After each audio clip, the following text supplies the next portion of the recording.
also give me the time check when we are reaching 15 minutes, uh, let's say 10, 11:15 your time. Otherwise, I can keep continuing. Yes.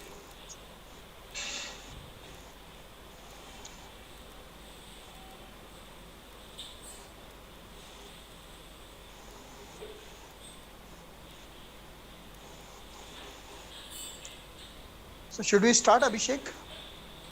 Yes, sir.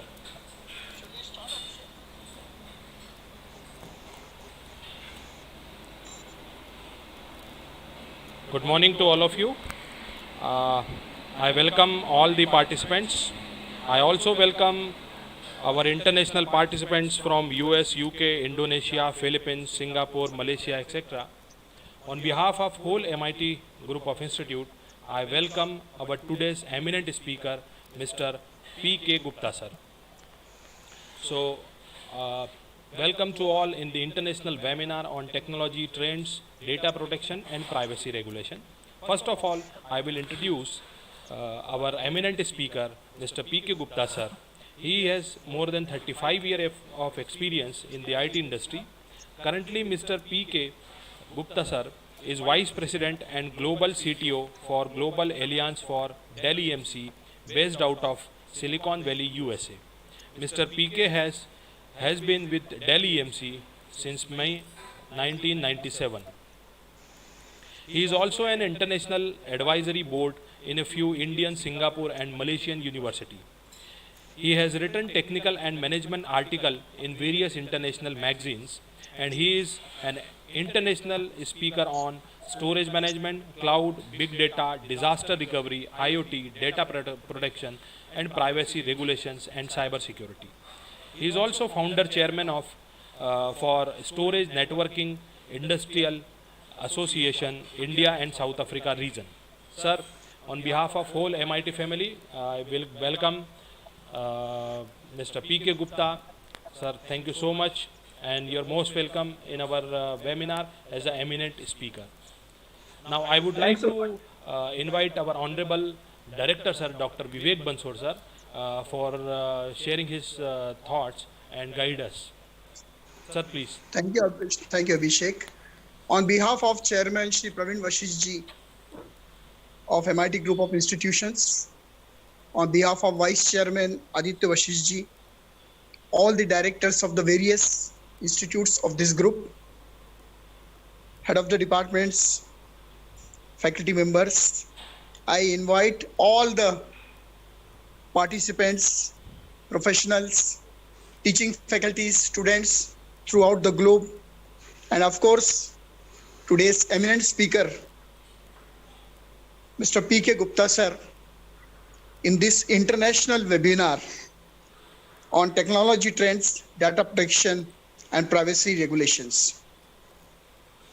I congratulate Convener Professor Abhishek Sharma, sir, for his efforts so that we can have advantage of such a technology, the knowledge to be gained by all the participants through P.K. Gupta, sir, who is Vice President and Global CTO for Global Alliances, DellEMC, in Silicon Valley, USA. I welcome to all the participants in this international webinar. Our MIT group was established in 2001 and have completed 20 years of its foundation. And there are 5 institutions, including the UG and PG courses in engineering, pharmacy, management, MCA, diploma and degree courses, ITI, as well as an international school. We are having training and placement cell, research and development cell, entrepreneurship development cell, software cell. Similarly, many students clubs like coding club, literary club, cultural activities, sports clubs. And there are about 15,000 plus alumni, 200 plus faculties, and 100 plus companies coming every year in the campus for campus drives, various campus drive through which they select our students. And many of our students are working throughout the world in the various companies. So I'm thankful again to Computer Science Department, and also a lot of thanks to Mr. P.K. Gupta sir for his initiative to have interaction with all of us. Thank you very much, sir. Now, Abhishek, you can proceed further. Uh, Thank you so much, our director, sir. Sir, can we start? Yeah, Sure. of Yeah. course, of course. So I would like to invite Mr. P.K. Gupta, sir, for his presentation on technology trends, data protection, and privacy regulation. Sir, please. Okay. Thanks a lot, Dr. Vivek, Dr. Abhishek, for inviting me to this seminar. I'm really privileged to speak in this seminar. And good morning, good evening, depending on where you are based. It's 9:35 p.m. for me in San Jose right now. Really good time. So today I will be talking about the technology trends, data protection, and privacy regulations. As you can see, I'll cover as many technologies as possible in my session. This is the agenda for next 90 minutes. You will be on my starship. As you can see, I am sitting in my starship. I am a Star Trek fan since my childhood in 70s, 80s. Used to watch in 70s when I was kid. Sunday morning, 30 minutes Star Trek. So the place where no man has gone before. That used to be my theme line, and I never thought that from being from Lucknow, a small city, I will be sitting here and traveling to 60 plus countries in last 35 years. So God is great. We'll be talking about data growth and digital transformation, which is the theme everywhere, especially in the technology area, with transformative technologies, which are part of this digital transformation. And what's in it for all of you as students, as you move into the industry, why these things are relevant and how you should look at your career. So I will add some advice and the market size information as well, so that you can consider these things. And then of course, data protection, privacy is becoming very, very important topic in every area, as you are seeing in the news with what's happening with Facebook, Apple, and I'll talk about some of the real examples and why the regulations are making sense, and almost 30,000 regulations in last 10, 15 years. And then we will have a Q&A, but if don't wait for Q&As. If you have any questions, please keep putting them in the chat or Q&A section. And Professor Abhishek will keep putting in the Zoom call, and I will answer them as much as possible, if not later. So first, things have changed a lot in last 4 or 5 months, as we have gone from normal to new normal, which was the COVID-19 situation. And we are now looking at how do we go to the next normal, which is when things starting to open up, how the world will look like, how the lives will be in that new normal. So first and foremost, take care of yourself, take care of your families and friends. That's very important in these times. And keeping your spirits high, be positive. Things will be fine. We will bounce back as the market is bouncing back, and we have recovered whatever losses happened in here in NYSE and similarly in Indian stock market. So let's be resilient. But one thing for sure, that things will not be the same as they are today. The way we live, the impact of this COVID-19 globally and on social aspects will be big. The way we live, the way we work, pray, entertain, learn, connect is all going to change a lot, especially if you look at how the work from home has changed from 5 or 10% till January to now, almost 90% of the people are working from homes. Even after COVID, the expectation is that 50% of the people will continue to work from home even in future. So where the investments in technologies are going to be, as we call it, that technology is eating the world. Tech sector, if you look at just the stocks, there have been stocks 38% up, the technology stocks, especially the top five companies' stocks. So definitely that shows that the R&D investment in these companies are up to 20% of their revenue. So technology is the area to be in, and we will talk more about it. Sometime one of our CEOs talks about the 7 Ds of the new decade. Disease, COVID-19, whatever, nobody is right now sure what will happen. People are talking about end of this year, early next year, end of next year, 2022, when the economy will be back to the pre-COVID. So these things will continue to grow and have a lasting impact, especially with the kind of debts and deficits governments will have to deal with. So financial impact at a global level, the deals or the geopolitical situation between China, US, China, India, how that will happen. As you may be seeing on your WhatsApp messages, some messages floating around that by 2024, 25, the world economic order will change. China will become number two, India number two, China number one, India number two, US number three, Japan four, Indonesia five. So whole balancing act will happen. Then democratic elections, especially in US, what will happen in November, that will determine what happens future. Diversity and inclusion is becoming a big area, how people will be treated, male, female, black, white, brown, whatever you call it. And you may be watching in the news that how BLM, Black Lives Matters initiative has taken up in US and how it is changing various things. The 6D is the decarbonization, which is related to all the emission and water, ice, electric cars, and all that, what's going to happen. And the 7th D, which is relevant, which we'll talk about today, is the digital transformation. So when we talk about digital transformation is about technology. As I said, technology is eating the world, and technology is really changing every industry. The economy is going to digital, global. It will be 60% of the global GDP. And what is going to be the competitive advantage for any company? Data and software. And I will show you some of the slides in the coming slides that how this data growth is going to happen and how it is going to impact us. But it's gives me a lot of pleasure to see the software as becoming finally competitive advantage, and the era of the hardware is gone, because I'm a software engineer. I passed out from REC Allahabad in 1985 as one of the first batches in computer science degree.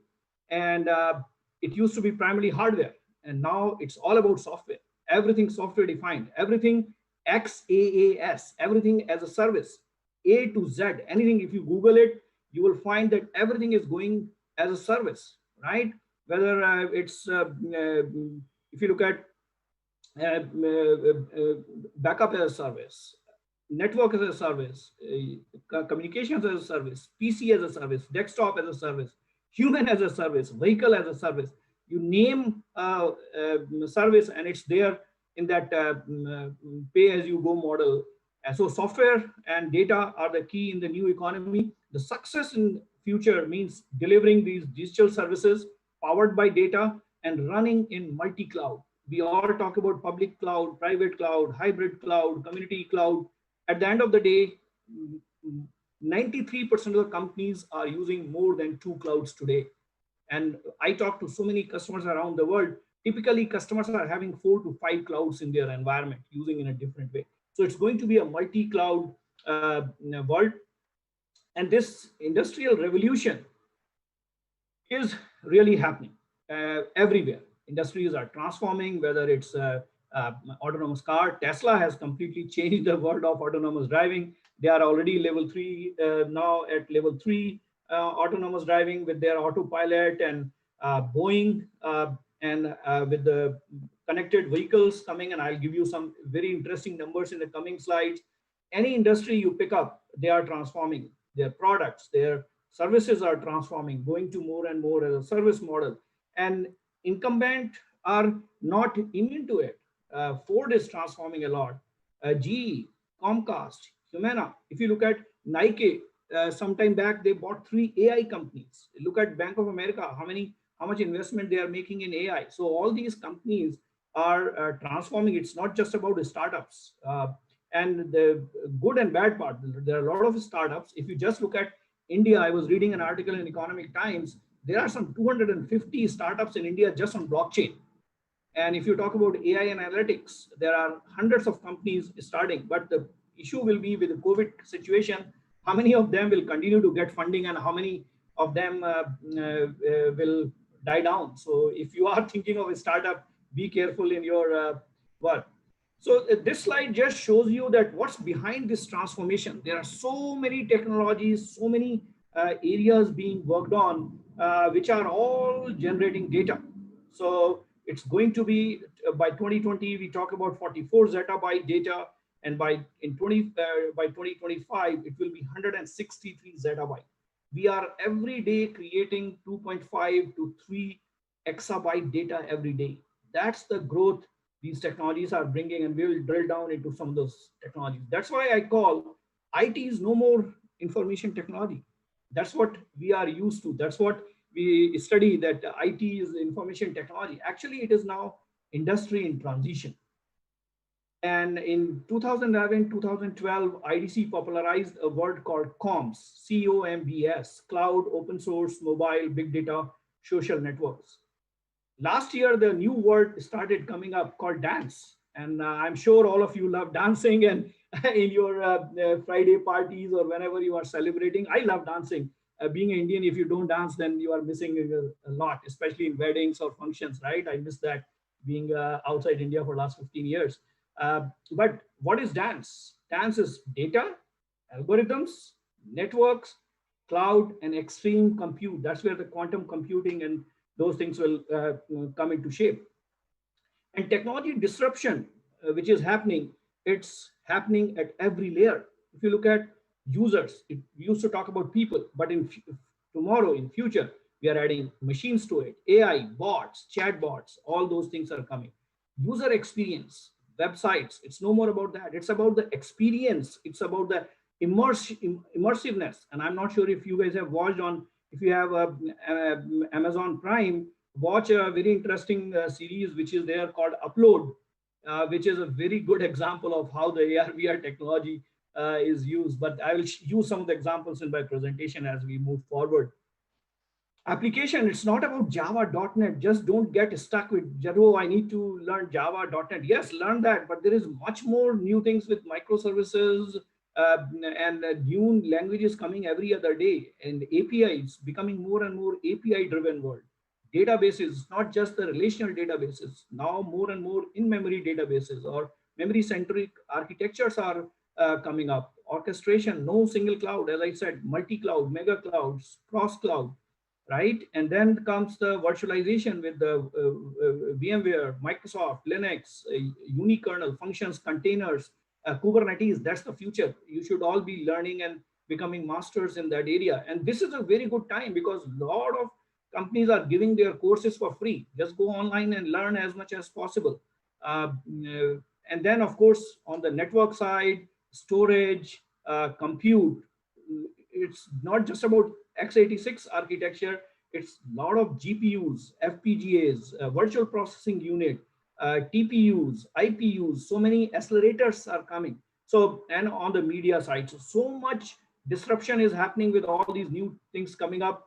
And these are fueled by demographics. It's not just the technology, it's the demographics also, which is changing, as you can see from generation and ages, that more and more Gen Z and Alpha people coming into the world, and they are the digital natives. They have not seen the mainframe, microcomputer, PC or desktop era, although that's still continue. Still, that market will be there. But at the same time, they are more the guys with mobiles. They are you see 2-3 year kids also using mobile, especially with the working from home. Most of the kids are doing their work from home on the laptops and desktops and the mobile phones, right? So this demographics is changing. I couldn't get the worldwide data, but this is the user US consumer spending forecast by generation. As you can see how the Gen Zs will be the key moving forward. So if you are thinking of getting into startups or something, think of this slide and see if you are thinking of products, where you should innovate, where you should develop more and more products.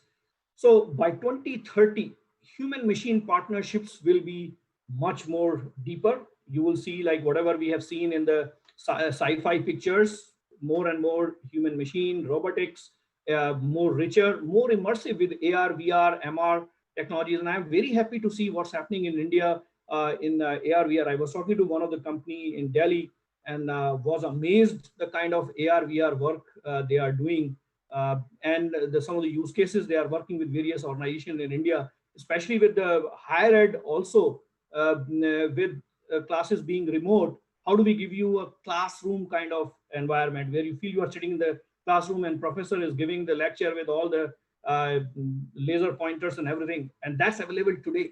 So I'll talk about some of those things moving forward. So by 2030, about 125 billion devices and objects will be internet connected. You will see different people showing different slides. I've seen up to 200 billion devices connected, about 1 trillion transducers being deployed.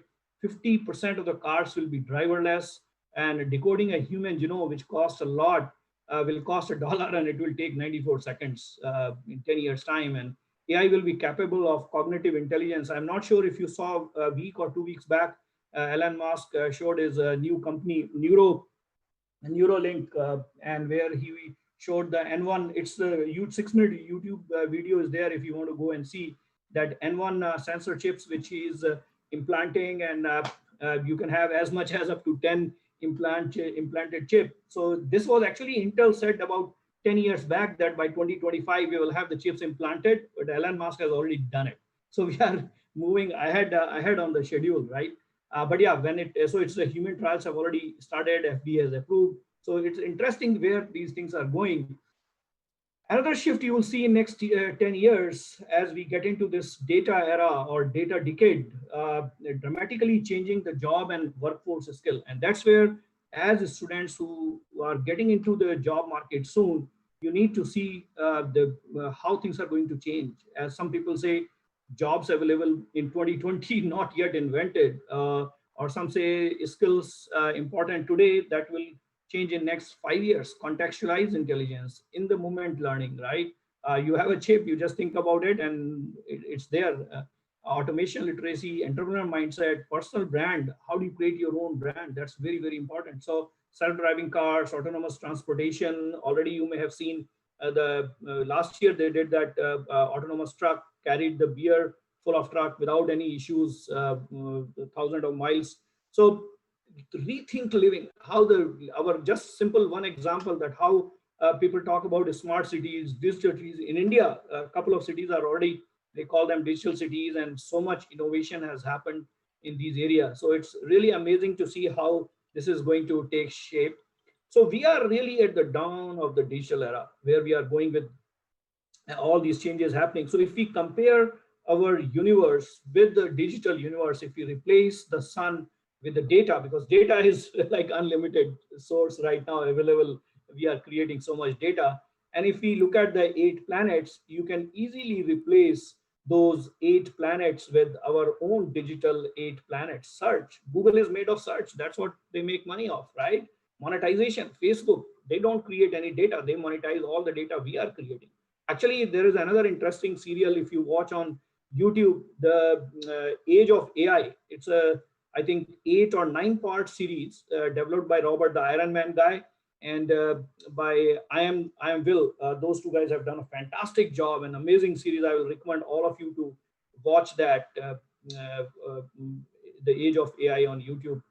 Protection, whatever data we are creating has to be protected, has to be secured. It needs to be managed. There has to be governance around it.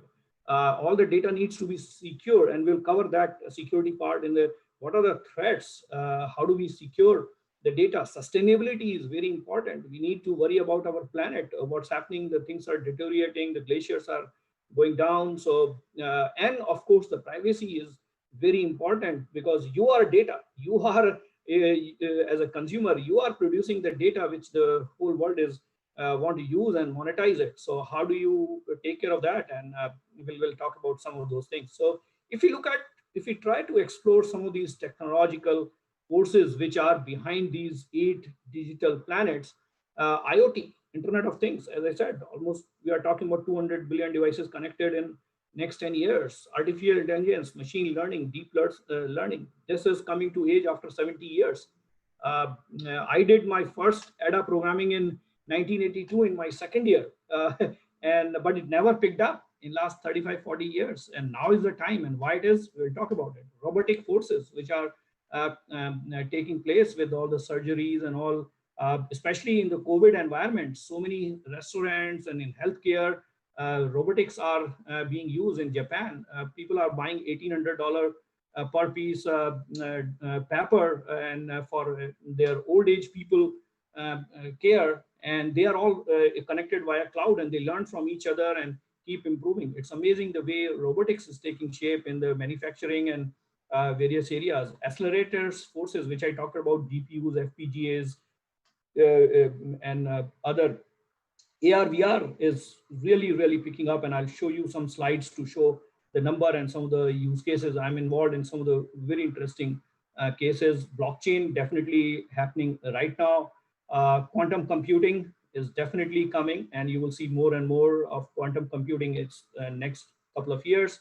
5G force is here, and big impact. We'll talk about it in coming slides. And of course, it's all about edge. 75% of the data in next 5 years will be created at the edge. So how is edge core cloud force will be taking shape?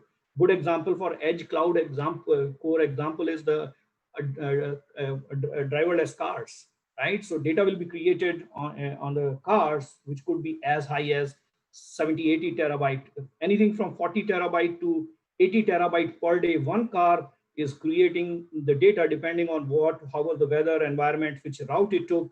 And then you cannot upload 70 terabyte data in the cloud from the car to your data center. So these will be collected, and with 5G kind of networks, then whatever is the relevant data, and that's where a lot of edge computing will happen in fog computing, and 10-15 relevant % data will be sent to the core data center, and then it will be sent in the night to the cloud for analytics and other data modeling and those things. So very interesting how these use cases are evolving and how you can learn these things and prepare yourself.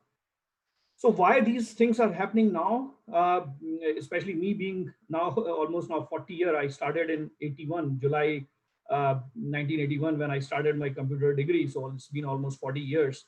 Timing is everything. That's what is making things different now. If you look at last 7 decades, we started with mainframes, right? 1947, the first UNIVAC or ENIAC mainframes came, and then came mini computers with PDP-11. I have worked on all. In our college, we didn't have PCs or mini computers. We had a EC-1010 Russian mainframe, and we used to do only 30 minutes per week we used to get for programming. So we used to write our programs on Fortran, COBOL, on ADA on a piece of paper and give it to the punch card guy to write it. And then punch card guy will punch it, will put the JCL card in the front and back, put it the deck, and 30 minutes in a week, our class will get time on the mainframe. And then if something goes wrong, then repeat the whole week. So that's how we learned the programming. And then in my 3rd year, I did a training in Delhi on mini computer PDP-11. And then when I joined the job in July 1985 in Uptown Lucknow, first time I saw a PC with a 10 MB hard drive and a 5¼ inch floppy drive. So I have gone through this whole era, and then desktop internet came in 1993 was the first time when I worked on internet. At that time, there were only 450 websites. So you can assume now where we have come from 1993 to now. Then came mobile internet, and now we are in the data era. So as we look at this, the cost of compute has gone down. I remember in 1982, we got a 10 MB hard drive. It was 2 MB, 5 platters, and the cost was $10,000. And today, if I go to Costco here, I have 5 terabyte USB drive for $99 I can buy. That's how the cost of compute has gone down and where the microprocessors have gone. At the same time, the amount of data has gone crazy. And this is what I call inverse conditions enabling the possibility for all the transformation, digital transformation, disruption, which is happening now. So let's go invest a little bit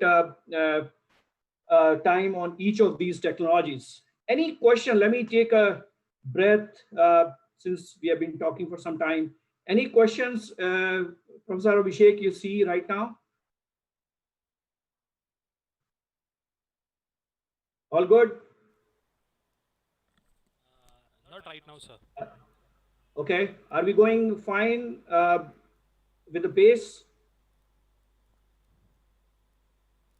Okay, Yes, sir. let me keep going. It is So absolutely fine. looking at some of these technologies, let's look at artificial AI, artificial intelligence, and I'm sure all of you must be learning about these technologies in your class or uh, outside. Why now? Because it's about all that data is the foundation of artificial intelligence, and the amount of data which is being generated now. Advancements in the modeling and algorithms, as you saw the word dance, A stands for all the algorithms, and all the new infrastructure which Intel, Nvidia, AMD, all the accelerators and fast compute storage in Dell we are creating. It's amazing how these things are coming together for the advancements of AI. And the tipping point for AI is here. If you look at some of the recent surveys, 64% of the CIOs are investing in machine learning in next 3 years.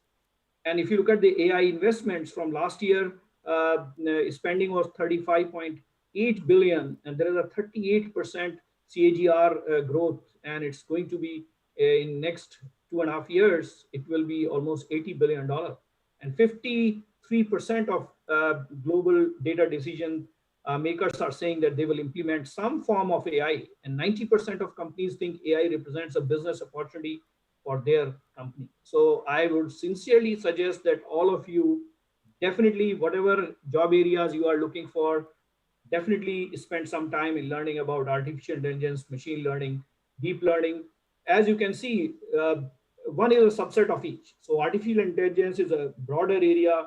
The first time the term was defined, I think in 1951. So it's been there almost 70 years. It took 70 years for this technology to be so relevant where we are today. And then machine learning, and then comes the deep learning. So this is where the world is moving. Very important technologies to learn. This is an interesting slide to show you what kind of technology demands are needed if we are getting into these areas, right? So when you talk about simple data analytics, at about 1 to 10 core processors, you look at about 1 terabyte, 1 GB data, 1 GB plus. When we start getting into the machine learning, we talk about tens of terabyte of data and tens of or 100 cores. And when we talk about deep learning, you really need massive infrastructure for hundreds of petabytes of, and then the deep learning requires hundreds or 10,000s of core accelerators and all those things. To give you an example, one of the car manufacturers I was talking about, they're creating like 3 data centers of 260 petabyte each for these autonomous car, all the for AI, ML, kind of use cases. So it's amazing how these things are going.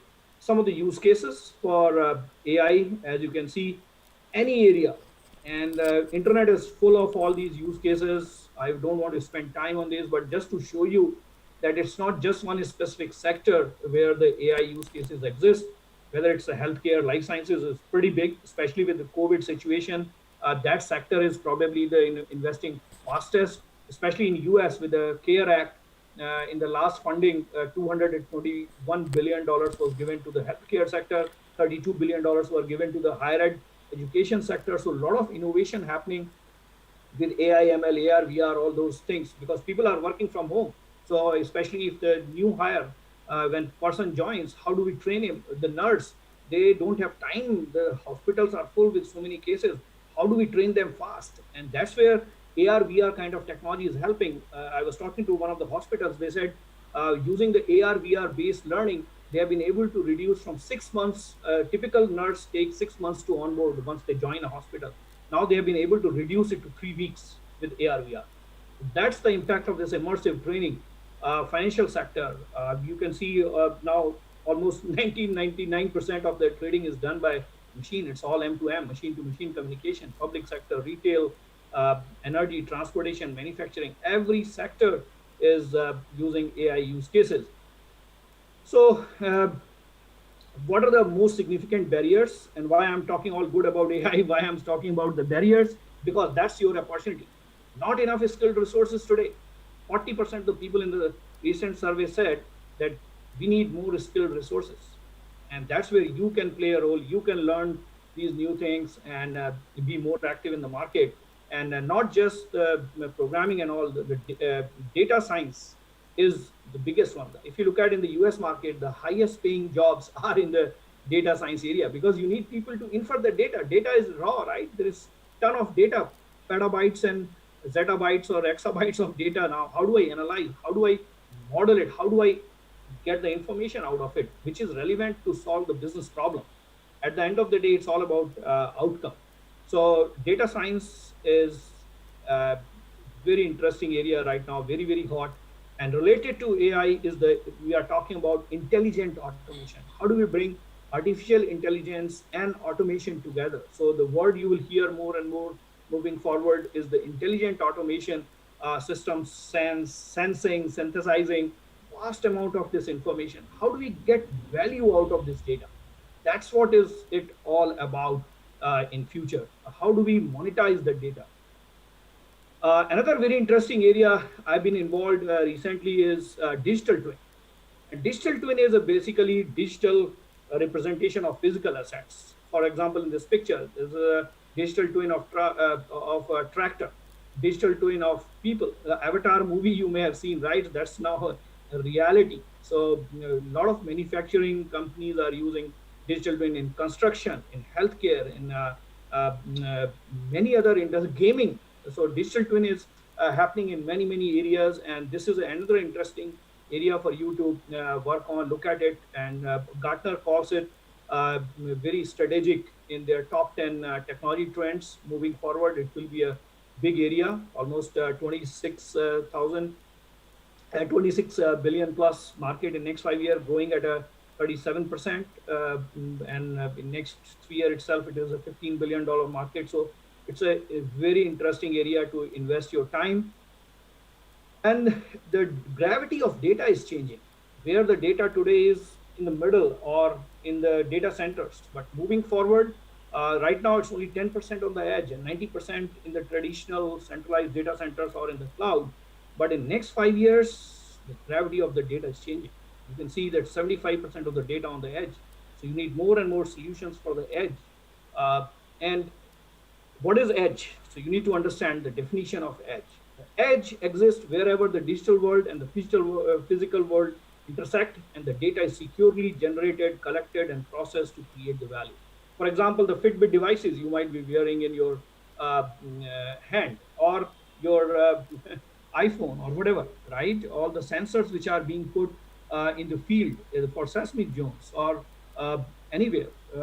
For example, there is a lot of innovation happening here in California, where I'm involved in some of the projects, is for the fires. There are a lot of fires in California area in the for remote areas, and they are investing billions of dollars, putting drone surveillance. They are putting all the transducers at in thousands to protect it. I was a few years back when I was living in Singapore. In one of the area, they planted 5 million transducers in one area as a pilot to catch all the seismic things and earthquakes and all those kind of things. So very interesting the way it's happening. So edge is really creating a world of possibilities. So this is where you can, let me go back. So if you keep the information technology on one side, and if you keep the operations technology on the other side, bringing them together is creating that intelligent edge. And smart factories is one example, but there are many examples. And you can see whether it's retail, manufacturing, transportation, government, smart cities, safe cities, healthcare, life sciences, all are adopting to edge IoT solutions. And more and more advancement in IoT edge solutions moving forward. Giving you another example, as this is, I'm very passionate about this transportation example. And as I said, it's a very good example of edge core cloud, how this is happening. So on the edge, whether it's autonomous cars or autonomous trucks or autonomous other vehicles. They will be creating the data. A lot of IoT, Internet of Things will be there, right? Or a lot of people call it Internet of Everything. And the 5G is going to be the killer in this area to make this edge computing success. And why is that? If you look at how the innovation has happened in last I would say 30 I would say last 20 years, 20 plus, from 2G to 3G to 4G to 5G. 2G was about cellular voice. Like if you talk about 1998, that was the time I got my first BlackBerry, right? And it used to be only SMS, text, and or the receiving the phone call. But then it became 3G. So I got my Sony Ericsson in 2002, if I remember correctly, which was a flip phone. Had I could send MMS messages and pictures and all that. And then 2008, 9, yeah, around that time, I got my iPhone, right, which has a 4G services when I was living in Singapore. And that's when it was connected culture, sharing pictures, all those things, right? Social media came into life, and where we are moving now on with 5G, it's the digital world. Massive bandwidth, massive machines, and ultra reliable, low latency. And this is where is the really the start of the data era. And this is what, if you look at why is that, if you compare the fast data rate, 10 times more than the 4G, 10 times higher device density, 10 times less latency. So you will be able to download the movies like just in seconds.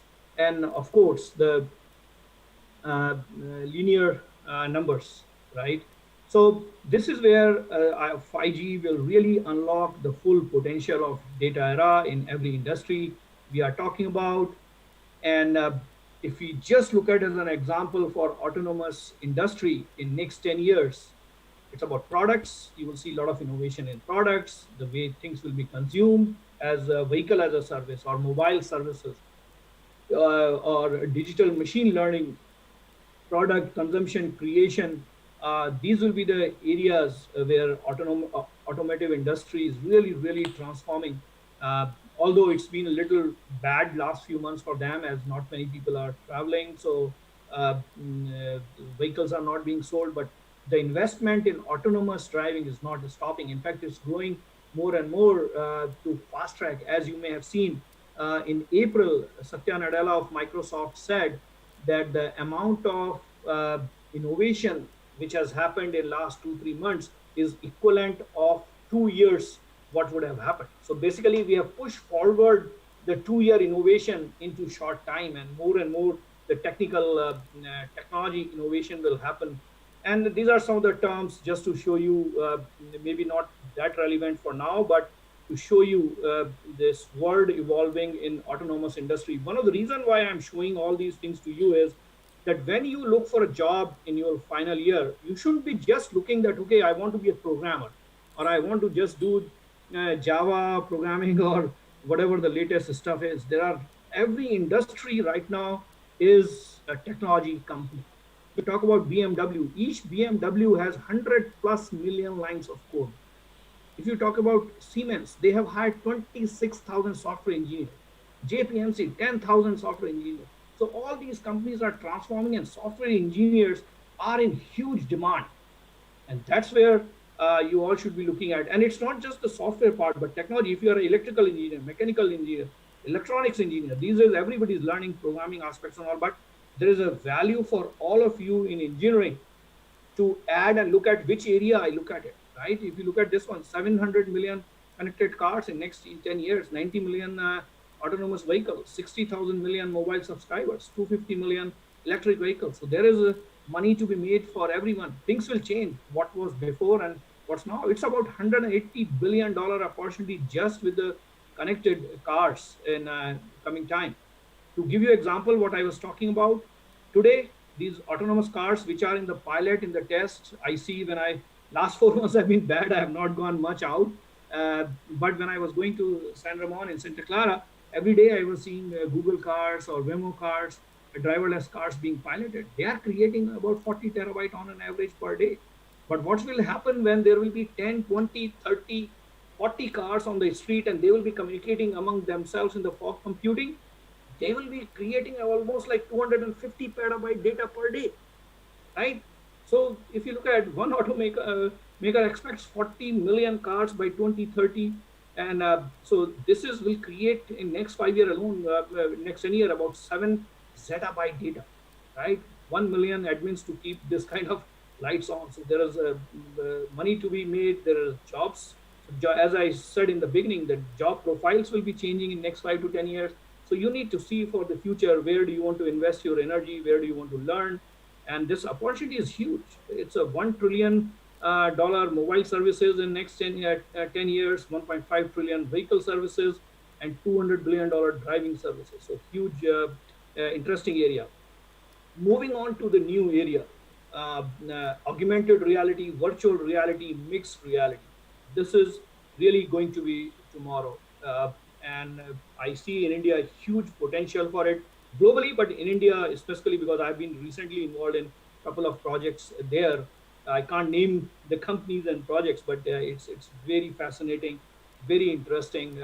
And earlier, one of the issue was that with one headset you need a one workstation, and now we have, even Dell has, now you can have up to four wireless headsets with one workstation connected. So it gives you, reduces the cost tremendously. Earlier it was only one or two, right? More and more content is being developed. And why AR, VR, MR is going to be a killer thing moving forward?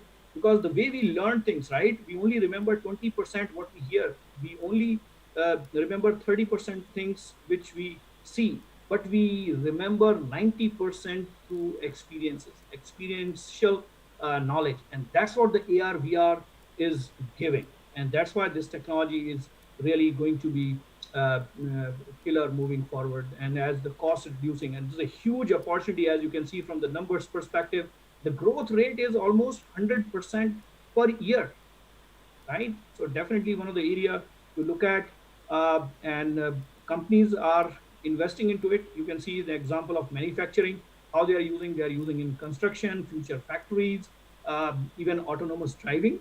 They are creating all the digital twins. It saves a lot of money. If you look at F1 car race, so they have saved, they have reduced their R&D to bring a new car onto the streets. It takes 3 years.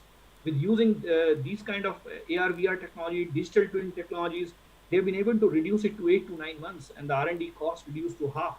So interesting how these things are taking place. These AR, VR technologies, wearables, and these exoskeletons, these wearables, hand wearables or foot or whatever, they will be augmenting human capabilities on the shop floors, in the factories, and all that. So very interesting area to look at. Blockchain, that's a whole area in itself. I'm not going to spend time much on it. Probably some of you have done your projects and you know much more in this area. Is really integrating suppliers and contract manufacturing. So this computer vision will really impact AI, blockchain, quickly identify problems in the factory shop floor, and make a lot of changes. Computer vision is another area. This is an example of a South Korea train station.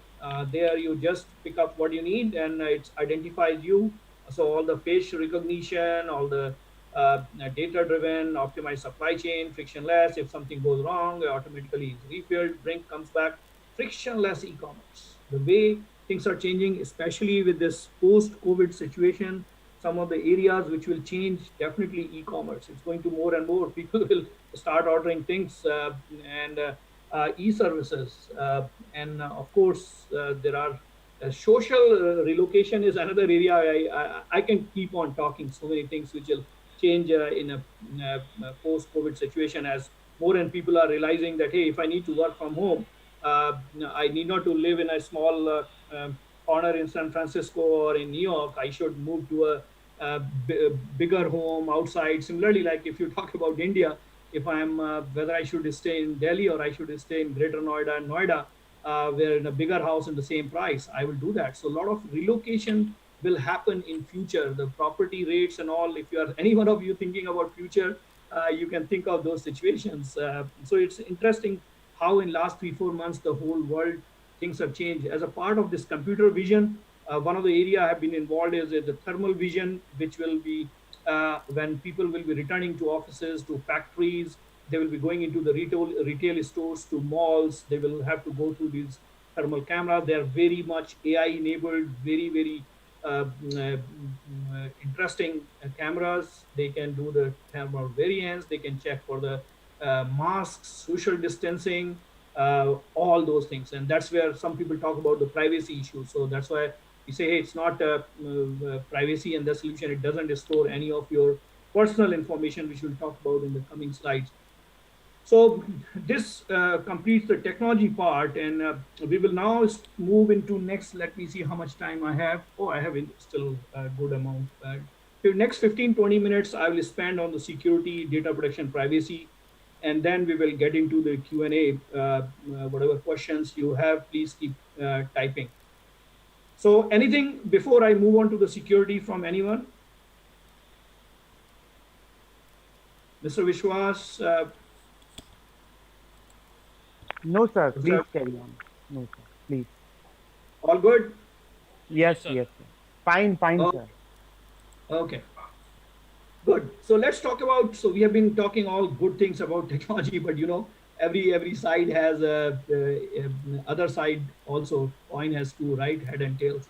So similarly, as things are becoming more and more connected, as the data is becoming valuable, same are the security threats. There are social engineering aspects. There are APTs, ransomware. The ransomware attacks have gone in last 4 months 4,000%.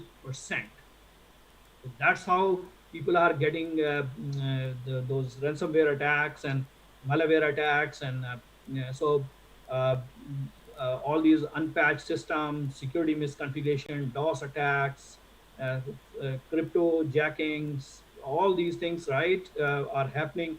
So how do you take care of these things? And you guys are the right guys. Do some projects in your third year, final year in these areas. That is going to be very hot area as things get connected. And think of some of the regulations which are coming, right? There's California, just few months back in March, they came up with the IoT regulation, where they want all the IoT device manufacturers to make sure all the security things have been taken care. And think of how they will patch those small devices, how they need to do patch management and all those things.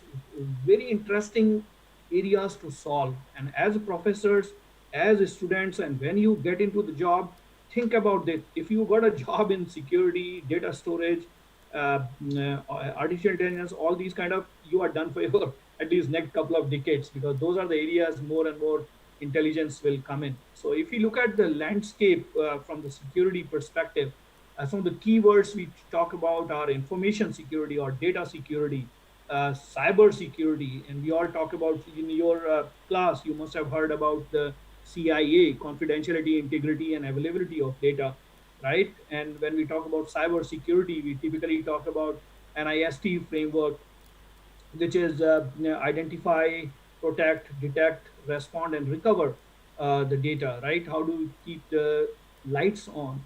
And then comes the privacy issue. How do we make sure we are not violating the privacy regulations? Because you are data, you are producing the data, you have rights on it. How the data is being collected, how it's being used. Uh, is it being used for the purpose it was collected, or is it being used for something else? You took the permission from me for using this data for this work, but you are using it for something else. There have been few cases where companies have been sued and fined doing that they collected the data for this project, but they are using for others, or other company, their sister concern is also using the same data sets. Uh, Personal data protection is very important, and that's where a lot of regulations are coming.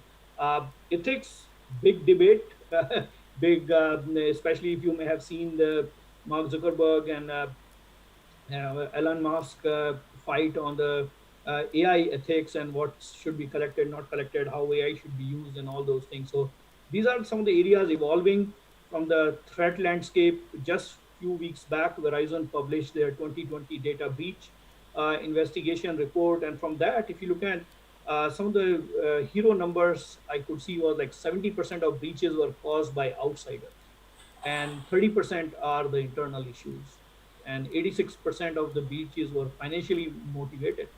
So, as people used to say 200-year back, why robbers rob the bank? Because that's where the money was, right? So, why are the sites being hacked right now? Because that's where the money is, all about digital. It's all zeros and ones, right? That's where the money resides. So that's why the number of breaches are increasing, and 43% of the breaches were attacks on web applications, more than double the results from 2019 survey, and 27% of malware incidents can be attributed to ransomware. Very, very highly targeted attacks are happening, and they are whether these ransomware attacks are the wiper events where your data is completely wiped out, your primary data, your DR data, your backup data, everything is gone. So they want to cripple your business, and unless and or they encrypt your data. Even if you have encrypted your data, they encrypt on top of it, so you can't get to your encrypted data. So how do you handle those situations and keep your lights on? It's the one area where lots of jobs, millions of jobs are going to be there. So security is another very interesting area for you to consider as your career. And as you can see, just on the cyber security spend, moving forward, it's continuing to grow. It's continuing to CAGR is 86%, right? So a lot of 86% up in the next 5 years, and CAGR for internal is 8.4 and 7.2 for external. So it's a good area to look at from career perspective. Keeping the businesses free from cyber attacks is impossible. I tell when I ask customers, see, most of the customers don't want to share if they have been attacked, because that's against their reputation or their company policy and all that. But most of the people are getting attacked, whether they know it or they don't know it, right? So external threats exist in their network for 108 days before you can detect them. 72% of end users share confidential data externally. In fact, I was reading last year an article on India. One company did a global survey, and they found out that India is number one in this user behavior. 84 or 86% of India people are ready to give their personal information in exchange for something for free, right? So we need to be careful about it. Germany was the least. Only 47% people said that they will give the data, but 86 out of 100 people in India are ready to give their personal information. Recently, I was watching an ad. I think it was a Netflix ad. Somebody sent it on WhatsApp, where this girl is calling an old age person and offering for in his wife's birthday some trip, and gets all the information from this old person. So those kind of things, we need to do more education. Limited security resources, right? This is your opportunity. 3.5 million security professionals needed by 2022 to fill the labor shortage.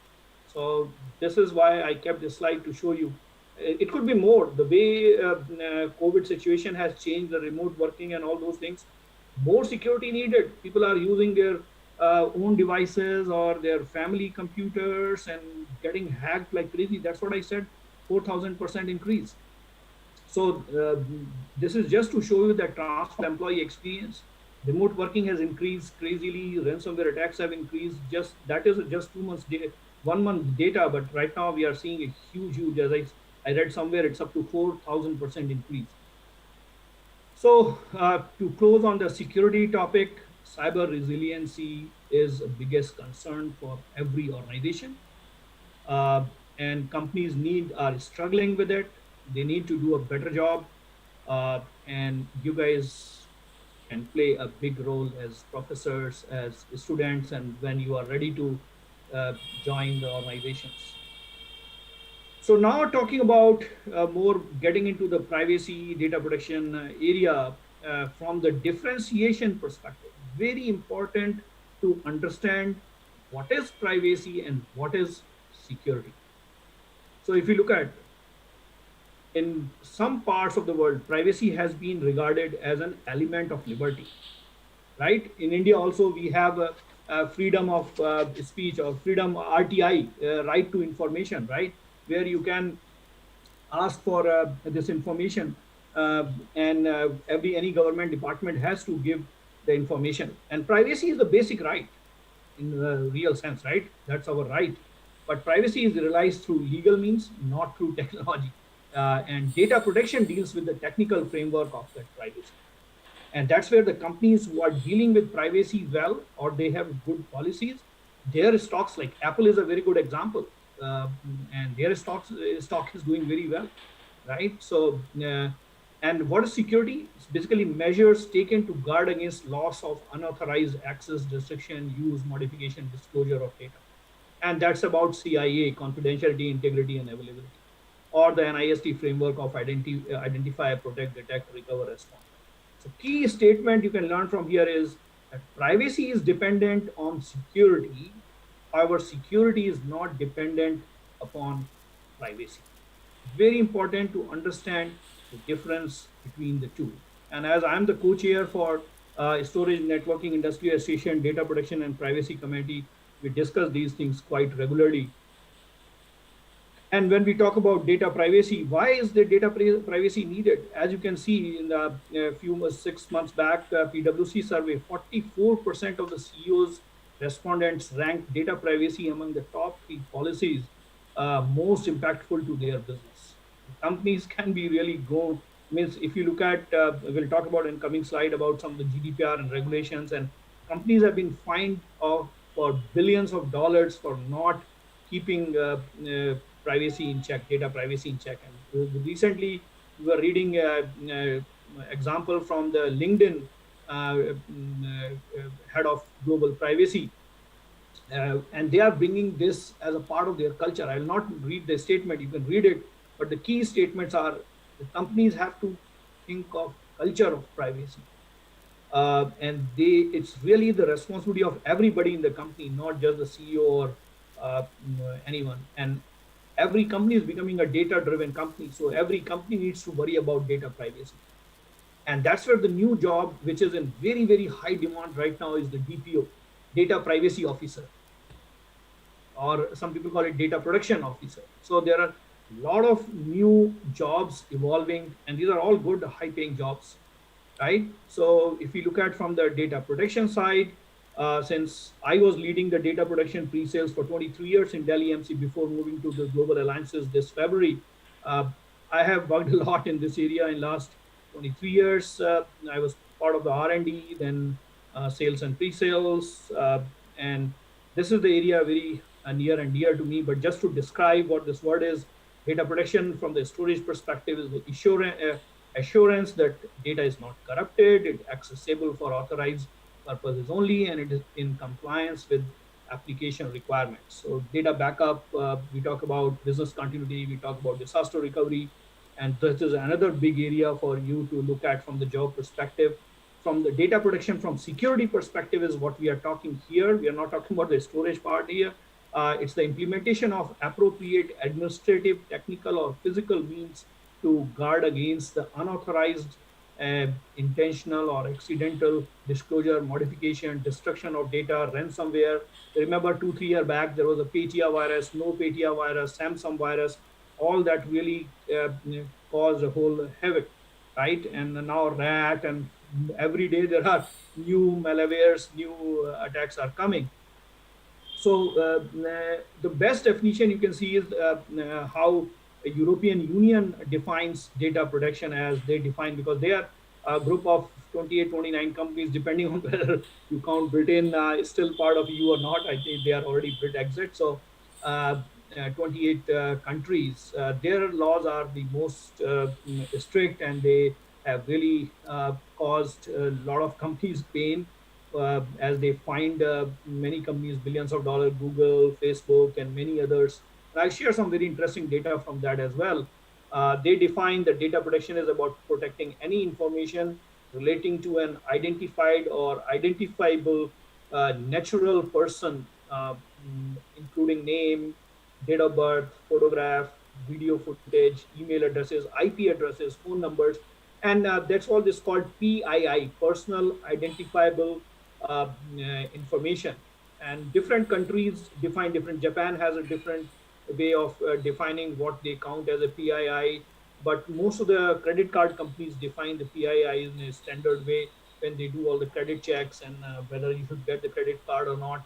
So data protection has precise aim to ensure the fair processing, collection, use, storage, archiving, all that happens to that data, whether it's private or personal.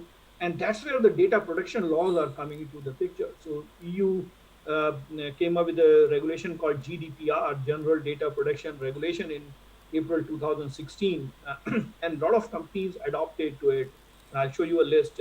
In fact, India is adopting to this. The bill was presented in December 2019 in the parliament. So it's public comments were done and it should be passed soon.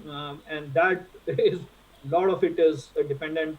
They have taken a lot of stuff from this EU GDPR. So if you read GDPR, you will find that India Data Protection Privacy Act is very much similar to GDPR regulation.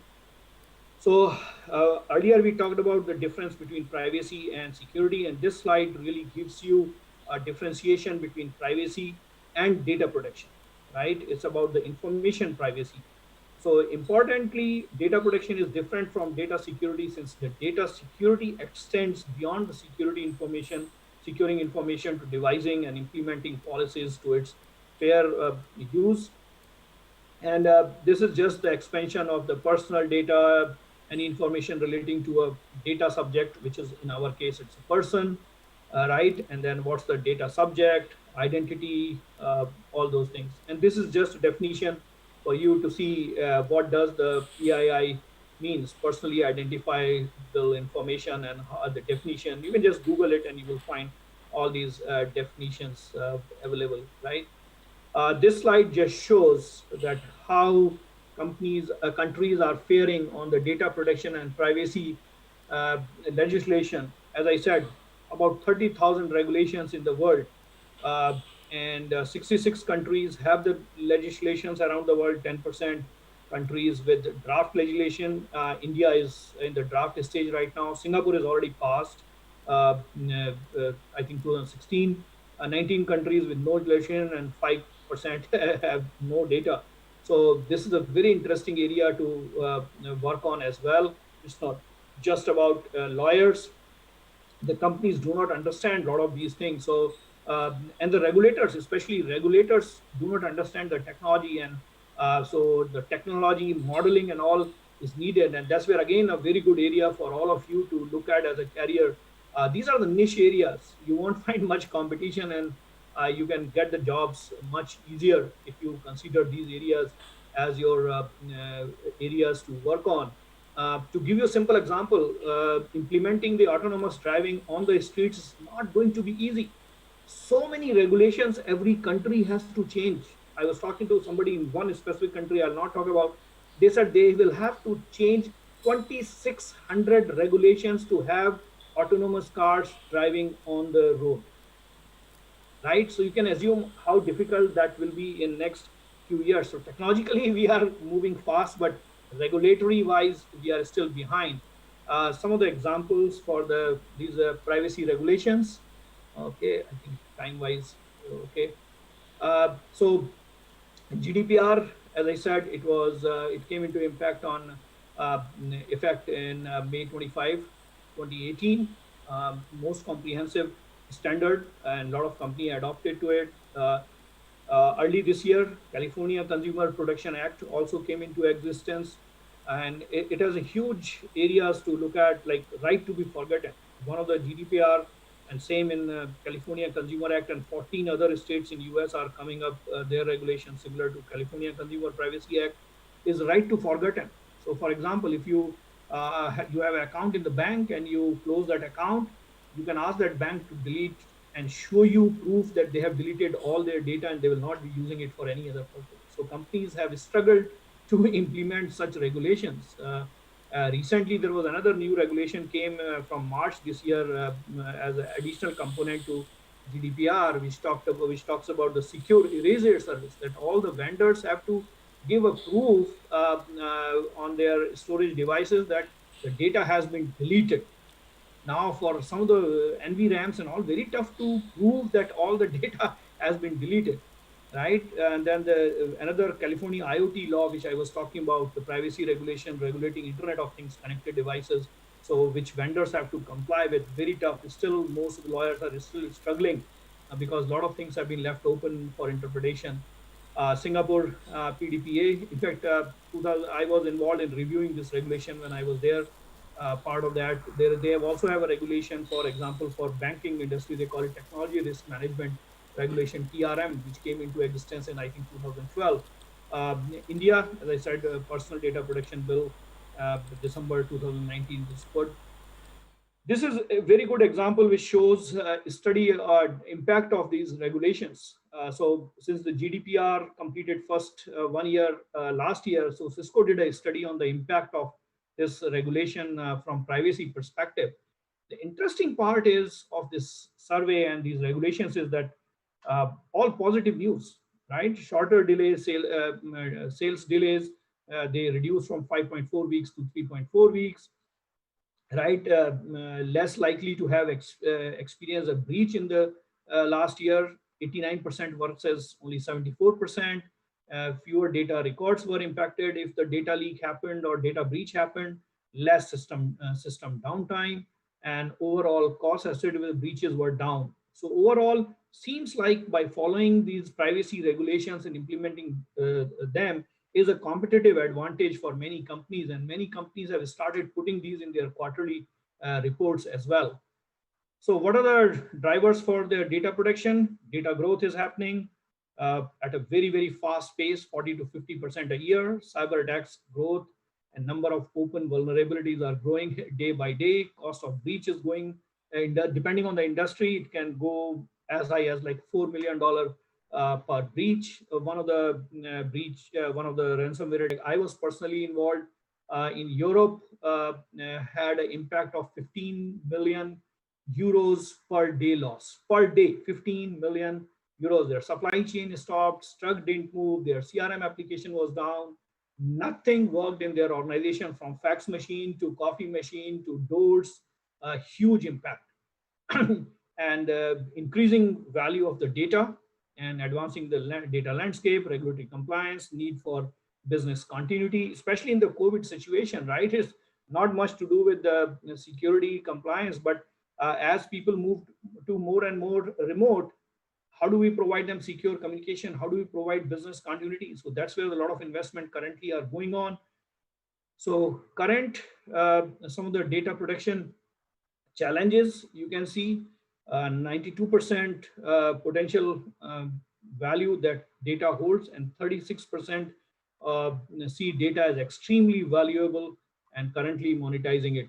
So there is a huge scope for many organizations to improve upon and see the value in protecting their data, having a good disaster recovery business continuity planning. More than that, it's not about just the business continuity disaster recovery, it's about the cyber recovery.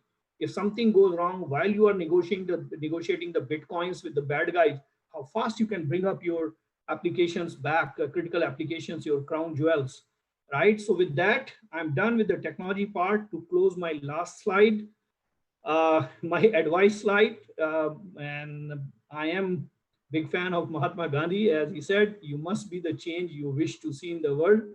So that's what I tried in last 1 hour or so, to share my learnings, and so that you can learn something as you move into your jobs, into the world of this professionalism, uh, how you work with your customers, internal, external, how you message things, how do you present yourself, how do you develop talent, innovation, how much you do innovation, and how do you work as a team. See, in the industry, when we hire people, we look at it's technology only matters 20%. 80% is the soft skills. Yeah, how good you are as a team. So one team is very important. What culture you follow, what culture you help build that organization, leadership qualities, creating your private brand, your personal brand is very, very important in the coming times. And curiosity, your CQ has to be good, apart from your IQ and EQ, and so CQ is very important because we are moving in a data era, and you need to be more and more curious. You need to be asking the right questions, and you need to have the right positive mindset about the world, about things, what's happening in and around you, to be successful. Whatever you are doing, have fun. If you're not having fun, then everything else is useless. So with that, I will stop here.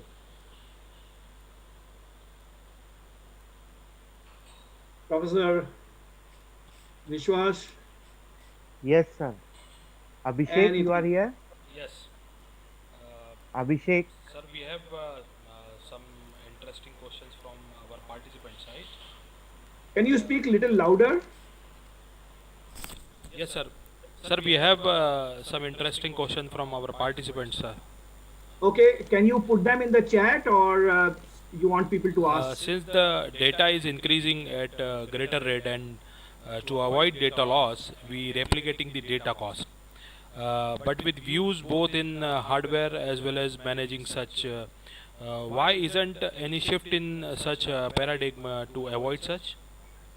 So, very good question. If I understand it correctly, you are saying the data is going so much, and then when you replicate to other side, it cost increases. So definitely, that's where the technology like deduplication plays a big role. अरे Uh, right?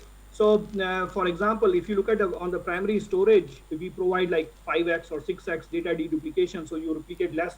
On the backup data, we do a deduplication up to like 99.8%, 99.7%. So when you replicate, if you are replicating, let's say 1 terabyte, only a small GB is going over the network to your DR site. So storage, the bandwidth reduction, storage reduction by using the right technologies. I hope Uh, that answers the question. yes, sir. Sir, we have one more question. How to save our data from hackers? One of our participant, Mr. Sachin Vishwakarma sir asked, how to save our data from hacker?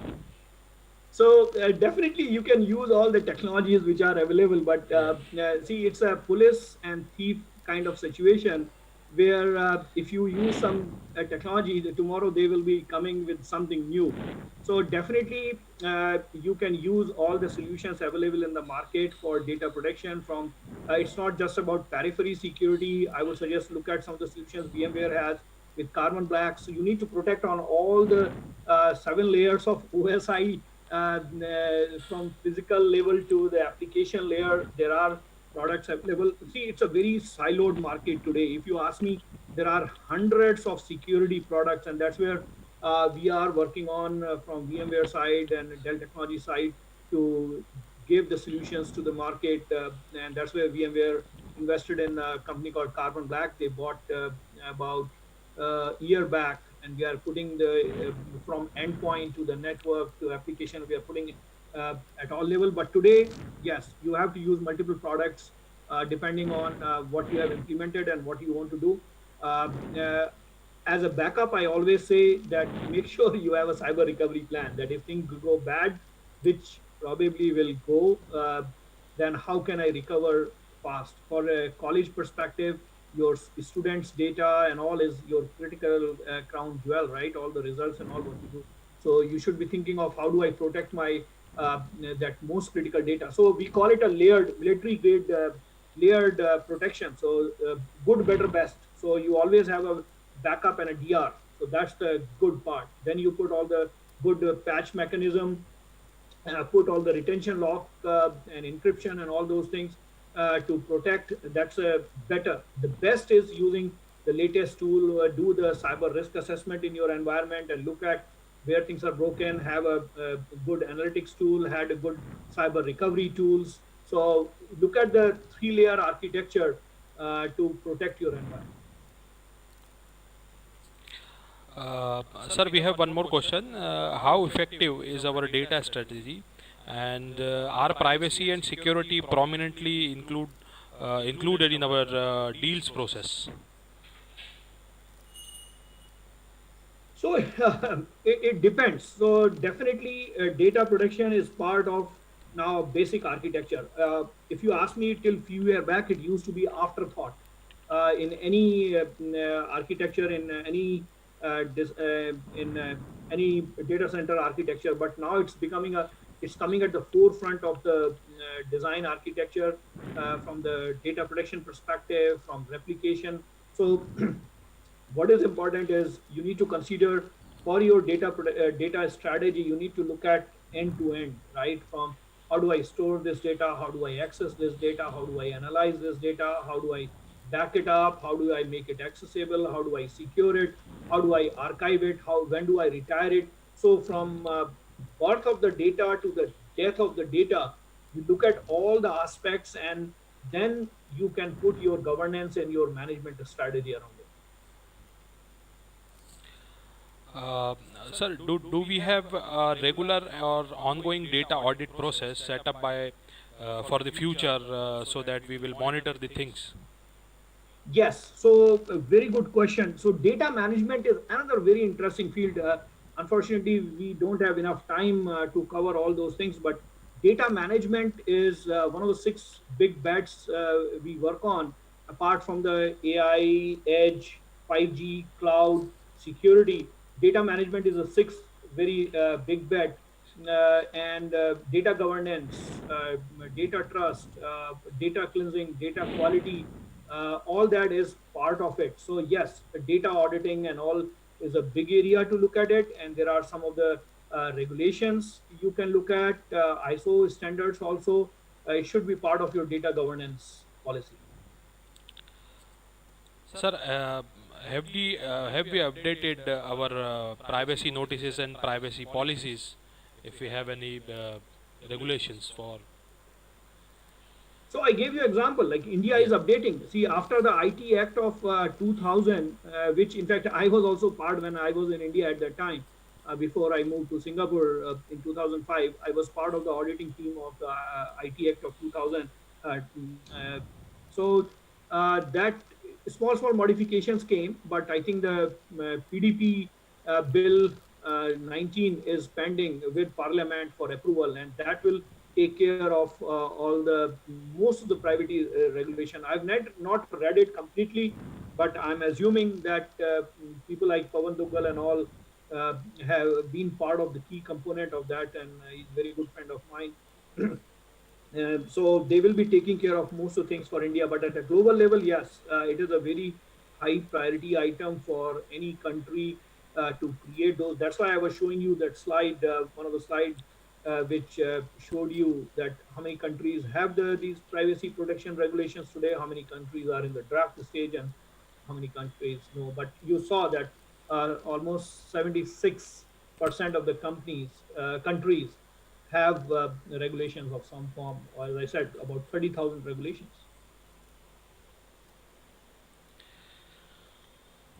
Anything else? Uh, Sir, I think all the questions are asked by the participants, and you have answered very well regarding all the questions. Thank you. So now I would like to invite Head of the Department, Professor Vishwas Dikshit sir, for briefing the webinar and having vote of thanks. Thank you. Professor Vishwas Dikshit sir.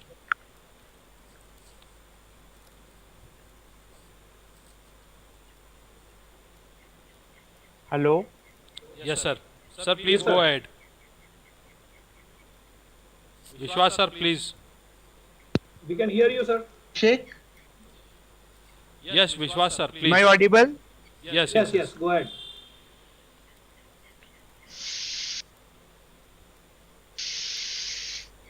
Yes. Okay. Go ahead. Good morning, all. It's my privilege to propose a vote of thanks.